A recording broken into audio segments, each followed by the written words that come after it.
क्या आपने किसी बैंक से कभी लोन लिया था और उसके अगेंस्ट आपने कोई प्रॉपर्टी भी मॉर्टगेज करी थी और अब आप जो है उस लोन को नहीं रीपे कर पा रहे हैं और आपका जो अकाउंट है वो एनपीए डिक्लेयर हो गया है।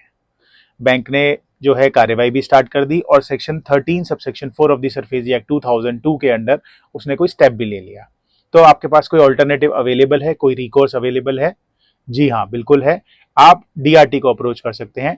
Section 17 of the SARFAESI act 2002 के अंडर आप एप्लीकेशन फाइल कर सकते हैं डीआरटी के साथ।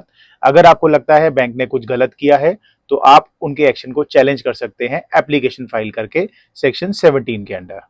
नमस्कार दोस्तों, मेरा नाम है CS रजत खनेजा और आज हम लोग डिस्कस करने वाले हैं section 17 of the SARFAESI act 2002, जिसके अंदर की हम एप्लीकेशन कैसे फाइल कर सकते हैं डीआरटी के साथ, उनके प्रोविजंस को डिस्कस करेंगे। और शुरू करने से पहले बस एक ही रिक्वेस्ट है कि हमारे चैनल को सब्सक्राइब जरूर करिएगा। चलिए स्टार्ट करते हैं। Application to debt recovery tribunal DRT, इसके जो प्रोविजंस हैं वो सेक्शन 17 में दे रखे हैं सरफेसी एक्ट 2002 के।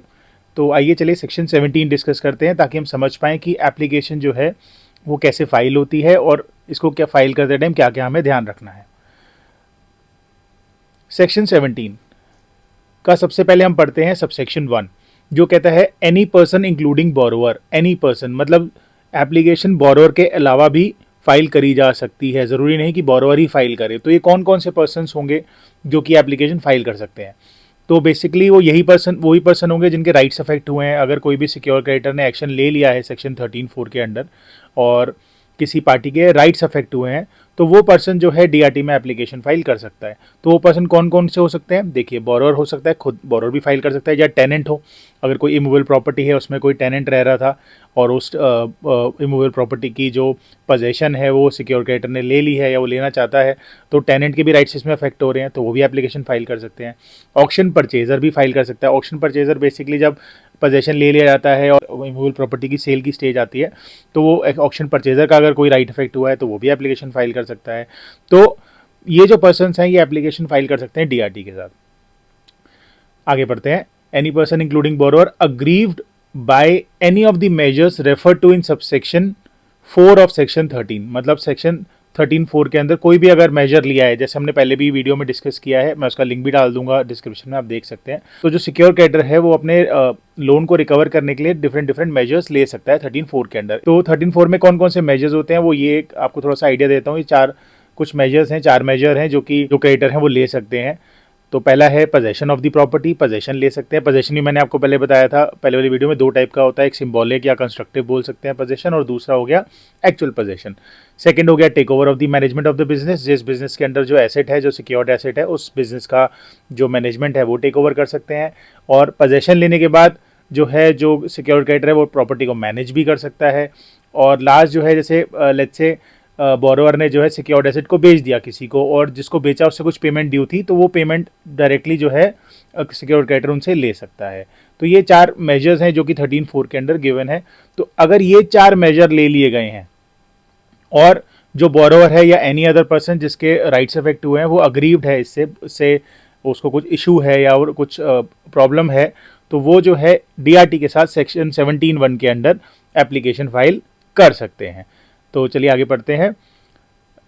Taken by the secure creditor और his authorise officer under this chapter may make an application along with such fees as may be prescribed. As may be prescribed का मतलब यह है रूल्स के अंदर फीस गिवन है। To the debt recovery tribunal having jurisdiction in the matter within 45 days from the date on which such measures had been taken. तो 45 days का limitation period है। जैसे ही कोई मेजर लिया गया है 13(4) के अंडर तो 45 के डेज के अंदर अंदर एप्लीकेशन फाइल करनी है। अगर आप इसके बियॉन्ड करते हैं तो डीआरटी जो है एप्लीकेशन को एक्सेप्ट नहीं करेगा। इस पर भी बहुत सारे जजमेंट्स हैं कि कभी कहीं कहीं किसी केस में हाई कोर्ट ने अलाउ कर रखा है बियॉन्ड 45 days, बट कहीं कहीं नहीं भी कर रखा है। तो it's all depend upon the facts and circumstances of the case, but हाँ, लिमिटेशन 45 days का ही है। इसके बियॉन्ड जो है आप एप्लीकेशन डीआरटी में फाइल नहीं कर सकते हैं। तो देखिए, जैसे 45 days from the date on which measure under section 13(4) had been taken. एक एग्जांपल मैं देता हूँ, जैसे date of receipt of possession notice of immovable property. आपको नोटिस रिसीव हुआ पोजेशन का आपकी इमूवेबल प्रॉपर्टी का जो कि आपने गिरवी रखी हुई थी, तो 45 days जो है के अंडर उस नोटिस के आपको एप्लीकेशन फाइल करनी है डीआरटी के साथ, अगर आप उस मेजर से अग्रीव्ड हैं तो। अग्रीव मतलब अगर आपको कोई इशू है उस मेजर से। एक केस हुआ था Messrs Hindon forge private limited का versus state of Uttar Pradesh. उसमें जो है सुप्रीम कोर्ट ने यही बोला था कि जो एप्लीकेशन है 17(1) के अंडर जो फाइल करी जा रही है बोरोअर के द्वारा, वो मेंटेनेबल है इवन बिफोर फिजिकल और actual possession of secured assets is taken by financial institution. तो इसका मतलब यही है कि ज़रूरी नहीं है कि जो सिक्योर्ड एसेट है उसकी एक्चुअल पोजेशन जो है ले ली गई हो सिक्योर्ड क्रेडिटर के द्वारा। अगर वो नहीं भी ली है तब भी आप जो है आपकी जो एप्लीकेशन है वो मेंटेनेबल है। जैसे मैंने आपको पहले भी बताया था, दो तरीके की पोजेशंस होते हैं। एक होता है सिंबॉलिक, जिसको आप कंस्ट्रक्टिव भी बोल सकते हैं, और दूसरी होती है एक्चुअल। तो ज़रूरी नहीं है कि पोजेशन एक्चुअली हो। अगर सिंबॉलिक पोजेशन भी ले लिए, सिंबॉलिक मतलब आपकी इमूवेबल प्रॉपर्टी के बाहर नोटिस लगा दिया गया है कि भाई ये property now belongs two is in the possession of the secured creditor, अगर लगा भी दिए तब भी आप एलिजिबल हैं एप्लीकेशन फाइल करने के लिए। और एप्लीकेशन आप 17(1) में जब फाइल करेंगे वो बिल्कुल प्रॉपर होगी और मेंटेनेबल होगी। अब एप्लीकेशन का फॉर्मेट क्या होता है? एप्लीकेशन का फॉर्मेट जो है वो रूल 12(1) में दे रखा है of the security interest enforcement rules 2002। इसका जो लिंक है वो मैंने डिस्क्रिप्शन में डाल दिया है, वहाँ से आप डाउनलोड कर सकते हैं। तो आप रूल 12(1) पढ़ भी सकते हैं। उसके अंदर फॉर्मेट भी गिवन है, और फॉर्मेट कहाँ गिवन है? उन रूल्स के अपेंडिक्स 7 में। अभी हम वो फॉर्मेट भी डिस्कस कर लेते हैं कि क्या क्या हमें एप्लीकेशन में डालना होता है, क्या क्या ज़रूरी चीज़ें हैं। और जो फॉर्मेट है बिल्कुल उसके जैसे ही आपको एप्लीकेशन फाइल करनी होती है। थोड़ा बहुत ऊपर नीचे हो चलेगा, बट हाँ, आपका जो एप्लीकेशन का फॉर्मेट है वो वही होना चाहिए। तो वो भी हम आगे चल के भी डिस्कस करेंगे। एप्लीकेशन टू डीआरटी में जो फीस होती है वो भी पे करी जाती है। डिफरेंट फीस प्रिस्क्राइब करी गई है डिफरेंट लोगों के लिए। फॉर एग्जांपल बोरोवर के लिए अलग फीस है, और बोरोवर के अलावा कोई दूसरा एप्लीकेशन फाइल करता है उसके लिए अलग फीस है। तो ये फीस जो है ये भी रूल्स में प्रिस्क्राइब है। रूल्स मैंने आपको पहले ही बताया, लिंक उसका गिवन है डिस्क्रिप्शन में, आप वहाँ से डाउनलोड कर सकते हैं। आपको फीस भी उसमें दिख जाएगी। तो डिफरेंट लोगों के लिए और डिफरेंट अमाउंट्स के लिए डिफरेंट फीस प्रिस्क्राइब्ड है। अच्छा, एक चीज़ और, ये एक्सप्लेनेशन है जो कि सेक्शन 17 में गिवन है। जैसे 13 सेक्शन में मैंने आपको पहले भी बताया था कि एक रिप्रेजेंटेशन का राइट दिया गया है बोरोवर को, कि इन केस जैसे 13(2) के अंदर कोई नोटिस आता है जिसमें कि टाइम गिवन है 60 डेज़ का, कि आपको जो जितने भी ड्यूज़ हैं वो फुल्ली क्लियर करने हैं।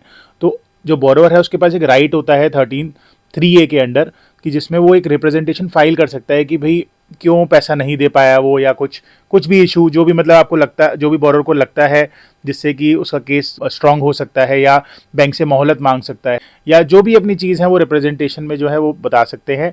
और वो फिर रिप्रेजेंटेशन एक्सेप्ट होती है या नहीं होती है वो बैंक अपने एंड से देखता है, और उसका बैंक को रिप्लाई करना होता है विदिन 15 डेज। अगर ये बैंक रिप्लाई नहीं करता है तो ये एक नॉन कंप्लायंस है उसके पार्ट पे, जो कि आप चैलेंज कर सकते हैं डीआरटी के आगे सेक्शन 17 में एप्लीकेशन फाइल करके।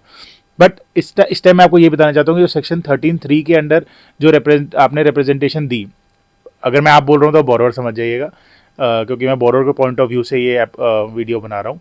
और अगर मैं बैंक बोल रहा हूँ तो वो सिक्योर्ड क्रेडिटर ही हैं, आप ये मान के चलिएगा।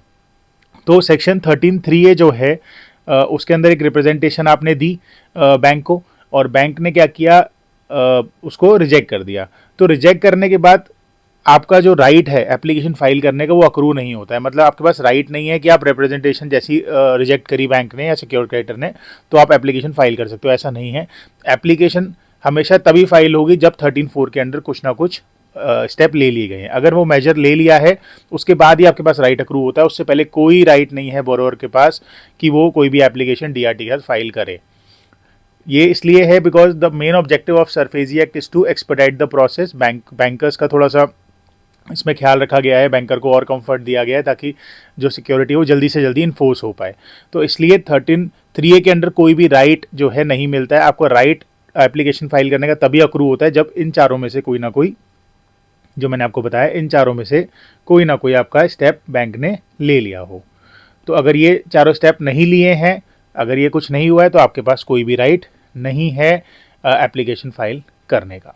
अब जो एप्लीकेशन फाइल होती है उसका मेन पर्पस यही होता है कि आप डीआरटी जो है वो चेक करता है कि प्रॉपर बैंक ने या सिक्योर क्रेडिटर ने प्रॉपर प्रोविजंस को फॉलो किया है कि नहीं किया है सरफेजी एक्ट के। अगर कोई भी कंप्लायंस नहीं हुआ है तो डीआरटी के पास बहुत सारी पावर्स हैं, इवन वो सेल को रिवर्स भी कर सकते हैं। हम पावर ऑफ डीआरटी पर भी एक वीडियो बनाएंगे नेक्स्ट।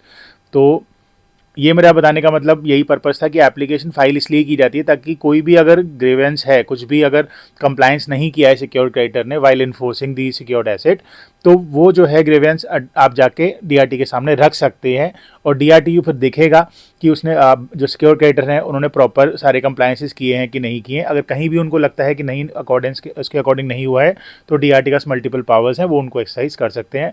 बट अगर डीआरटी को लगता है कि नहीं सिक्योर क्रेडिटर ने सारे कंप्लायंसेस किए हैं, everything was perfect, everything was as per the everything done as per the provisions of SARFAESI Act, तो डीआरटी जो है आपकी एप्लीकेशन को डिसमिस कर देगा, या आप ये बोल सकते हैं कि बैंक सिक्योर क्रेडिटर के फेवर में वो उसका ऑर्डर पास कर दिया जाएगा। तो इसमें लिखा भी है, देखिए 17(4) के अंदर, the secured creditor shall be entitled to take recourse to one or more of the measures specified under subsection 4 of section 13 to recover his secured debt. अब सेक्शन 17(5) की बात करते हैं। अब जैसे आपने एप्लीकेशन फाइल करी तो इसका मतलब ये तो नहीं है कि अनलिमिटेड टाइम है डीआरटी के पास उसको डिस्पोज ऑफ करने के लिए, ऐसा नहीं है। डीआरटी को एप्लीकेशन फाइल करने के विद इन 60 डेज के अंदर अंदर उनको डीआरटी को एप्लीकेशन को डिस्पोज ऑफ करना ही करना है। और अगर वो 60 डेज में नहीं कर पाते हैं तो कुछ डिले हो रहा है तो डीआरटी को उसका रीज़न रिकॉर्ड करना है, reasons to be recorded in writing, और फर्दर कुछ पीरियड को एक्सटेंड करा जा सकता है। बट टोटल पीरियड जो डिस्पोजल का है वो 4 मंथ से ऊपर नहीं होगा from the date of making such application. तो 4 महीने का टाइम दिया गया है डीआरटी को एक्सटेंडेड टाइम इंक्लूड करके एप्लीकेशन को डिस्पोज ऑफ करने के लिए। 17 सबसेक्शन 6 में यही लिखा है कि इन केस 4 मंथ्स में भी डीआरटी अगर नहीं करता है, अगर मैं पढ़ देता हूँ, if the application is not disposed of by DRT within the period of 4 months, तो आप क्या कर सकते हैं, आप डीआरटी के पास अपील फाइल कर सकते हैं, एपेलेट ट्रिब्यूनल के पास, और आप वो एक रिक्वेस्ट कर सकते हैं कि भाई डीआरटी को इंस्ट्रक्ट किया जाए कि वो जो एप्लीकेशन है उसको एक्सपीडिशियसली डिस्पोज ऑफ करें। तो आप डीआरटी के साथ भी एप्लीकेशन फाइल कर सकते हैं for expeditious disposal of the application. अभी तक जो हमने डिस्कशन किया उसको एक बार समअप कर लेते हैं। तो जैसे कोई 13(4) के अंडर जो है सिक्योर क्रेडिटर ने कोई एक्शन ले लिया है, जैसे मैंने आपको बताया उससे पहले आपके पास कोई राइट नहीं है एप्लीकेशन फाइल करने का। जब मेजर कोई ले लिया है सिक्योर क्रेडिटर ने, आप एप्लीकेशन फाइल कर सकते हैं सेक्शन 17 के अंदर डीआरटी के साथ। हाँ, और एप्लीकेशन जो है 45 डेज के अंदर आपको फाइल करनी है from the date of the measure taken by the secure creditor. उसके बाद डीआरटी के पास 60 डेज का टाइम होता है उस एप्लीकेशन को डिस्पोज ऑफ करने के लिए, और अगर वो नहीं करते हैं तो अगर कोई डिले हो रहा है तो उनको जो रीज़न है वो राइटिंग में अपने पास नोट करने होते हैं, और जो टोटल पीरियड है वो 4 मंथ से ऊपर नहीं जाएगा डिस्पोजल का एप्लीकेशन के। अगर इनकेस 4 मंथ से ऊपर जा रहा है तो आप डीआरटी में एप्लीकेशन फाइल कर सकते हैं for expeditious disposal of the application. और जैसे ही डीआरटी जो है अपना देख के पूरा केस को समझ के जो भी उनको लगता है उसके अकॉर्डिंग अपना ऑर्डर पास करते हैं, तो फिर ये फाइनल ऑर्डर पास हो जाता है which is binding on the parties. तो ये जो था एक प्रोसेस था पूरा एप्लीकेशन टू डीआरटी का। आइए चलिए एक बारी हम देख लेते हैं कि एप्लीकेशन का फॉर्मेट क्या होता है। अपेंडिक्स 7 जो कि रूल्स में दिया हुआ है, और रूल्स का लिंक मैंने ऑलरेडी डिस्क्रिप्शन में डाला हुआ है, तो वहाँ से डाउनलोड कर सकते हैं। इवन ये एप्लीकेशन का जो फॉर्मेट है उसका भी लिंक मैंने डिस्क्रिप्शन में डाल दिया है, तो वहाँ से डाउनलोड कर सकते हैं। तो चलिए अपेंडिक्स 7 एक बार डिस्कस कर लेते हैं। ये है appendix 7 security interest enforcement rules 2002 का, जो कि एप्लीकेशन का फॉर्मेट है जो कि आपको डीआरटी के साथ फाइल करनी है सेक्शन 17(1) के अंडर। तो ये ऐसा कुछ ऐसी दिखती है एप्लीकेशन। आप इसके अंदर जो भी है रेलिवेंट डिटेल्स आप फाइल डाल सकते हैं और उसको आप डीआरटी के साथ फाइल कर सकते हैं and bye paying adequate fees. तो यहाँ से शुरू करते हैं। देखिए डिटेल्स ऑफ एप्लीकेशन आपको डालनी है, एप्लीकेंट कौन है, उनका नाम क्या है, एड्रेस क्या है, और जहाँ पे आप नोटिस चाहते हैं आए वहाँ का एड्रेस डालना है। ऐसे आपको डिफेंडेंट का बताना है, जो कि लेट्स से सिक्योर क्रेडिटर कोई बैंक है तो उसका नाम आ जाएगा, उसकी ब्रांच का एड्रेस आ जाएगा, यहाँ से आपने लोन लिया है। आप हेड ऑफिस का भी डाल सकते हैं यहाँ पे एड्रेस, और जहाँ पे सर्विस नोटिस को भिजवाना है वो वहाँ का आप एड्रेस यहाँ पे डालेंगे डिफेंडेंट का। और जुरिस्डिक्शन जो है ट्रिब्यूनल के अंडर ये वाली एप्लीकेशन आ रही है कि नहीं आ रही, ये आपको देखना है और आपको यहाँ पे लिखना है the applicant declares that the subject matter of this application falls within the jurisdiction of the tribunal. Limitation जो मैंने आपको बताई थी 45 डेज़ की, वो आपको इंश्योर करनी है। आप उस 45 डेज़ के अंदर ही, जब से मेजर लिया गया है 13(4) के अंडर, आपने एप्लीकेशन फाइल करी हो, ये आपको देखना है, और ये लिमिटेशन एक्सीड नहीं करनी है, क्योंकि अगर आप एक्सीड करते हैं तो आपका जो केस है वो टाइम बार्ड हो जाता है, उसके बाद आप फाइल नहीं कर सकते एप्लीकेशन। तो ये ध्यान रखिएगा, जैसे कोई मेजर लिया है आपका 45 डेज़ का टाइम है एप्लीकेशन फाइल करने का। यहाँ पे आपको फैक्ट्स ऑफ द केस लिखने हैं कि भाई क्या क्या कब लिया, लोन कैसे लिया, कौन सी प्रॉपर्टी मॉर्गेज थी, क्रोनोलॉजिकल ऑर्डर में आपको लिखना है कब सैंक्शन हुआ with all the relevant details. और आपको उसके एनेक्चर भी आप इसके साथ लगा सकते हैं एप्लीकेशन के साथ। सैंक्शन लेटर हो गया, मॉर्गेज डीड हो गई, जो भी है आप अपने यहाँ पर फैक्ट्स ऑफ द केस लिखेंगे। आपको क्या रिलीफ चाहिए, जो मेजर लिया है उससे आप क्यों अग्रीव्ड हैं, आप क्या रिलीफ चाहते हैं वो आप यहाँ पे लिखेंगे। कोई अगर इंटरिम ऑर्डर चाहते हैं आप पास करवाना तो आप इंटरिम ऑर्डर के लिए यहाँ पे लिख सकते हैं। और आप ये लिख सकते हैं यहाँ पे 8th आइटम में देखिए, matter not pending with any court. आपको ये डिक्लेयर करना है कि जो आप एप्लीकेशन फाइल कर रहे हैं वो कहीं और पेंडिंग नहीं है, ये आपको फाइल करना है। और आपको यहाँ पे जो भी आप फ़ी पे कर रहे हैं उसकी यहाँ पे आपको डिटेल डालनी है, डिमांड ड्राफ्ट की और जो भी पोस्टल ऑर्डर है उसकी। तो यहाँ पे आप इंडेक्स यहाँ पे डाल सकते हैं जो भी इनक्लोजर्स हैं, जो भी डॉक्यूमेंट्स का। और यहाँ पर जो है आपको सारे लिस्ट ऑफ इनक्लोजर डालने हैं जो जो आप डाल रहे हैं। यहाँ पे आपका नाम और ब्लॉक लेटर्स में जो भी नाम आएगा सन ऑफ, पूरी आपका डिस्क्रिप्शन डाल के साइन करना है और आपने डीआरटी के साथ ये फाइल कर देना है। और आपको कोई एडवोकेट भी रिप्रेजेंट कर सकते हैं तो वो भी अपना वकालतनामा लगा सकते हैं और वो भी यहाँ पे आपके बिहाफ पे डिटेल फाइल करके फाइलिंग कर सकते हैं। आई होप आपको एप्लीकेशन के प्रोविजन समझ में आए होंगे कि कैसे डीआरटी के साथ एप्लीकेशन फाइल करनी है और इसके क्या लीगल प्रोविजन है। आपकी कोई भी क्वेरी और कमेंट्स हो तो आप कमेंट सेक्शन में डालिएगा। I will try to reply to those comments as soon as possible. Thanks for watching the video. Thank you so much.